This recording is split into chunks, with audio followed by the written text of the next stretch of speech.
ধর্ম ব্যবসায়ীরা সবসময় জিতে যায়। কোনো এক সময় ইমাম গাজ্জালিকে এরা বেদাত ফতুয়া দিয়ে হত্যা করার চেষ্টা করা হয়েছে। তার নিজের ঘর এবং লাইব্রেরিতে আগুন দিয়েছে এবং সেই সমাজে তখন তারা প্রকাশ করেছে যে ইমাম গাজ্জালি ইসলামের শত্রু। ঠিক ইবনে সিনার ক্ষেত্রেও সেম কাহিনী হয়েছে। এই ধর্ম ব্যবসায়ীরা মুসলিম নামে মুসলমানদের শত্রুরা, তাদের ভয়ে ইবনে সিনাকে পাহাড়ে লুকিয়ে থাকতে হয়েছে, জীবন নাশের আশঙ্কায় থাকতে হয়েছে।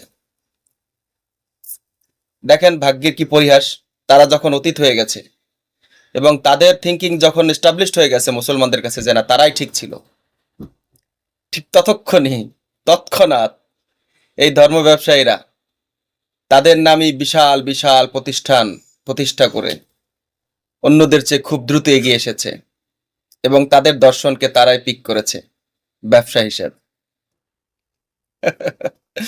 ধর্ম ব্যবসায়ীরা সবসময় জিতে যায়।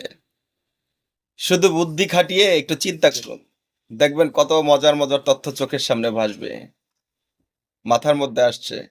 কি দেখার কথা ছিল কি দেখছি, কি শোনার কথা ছিল কি শুনছি।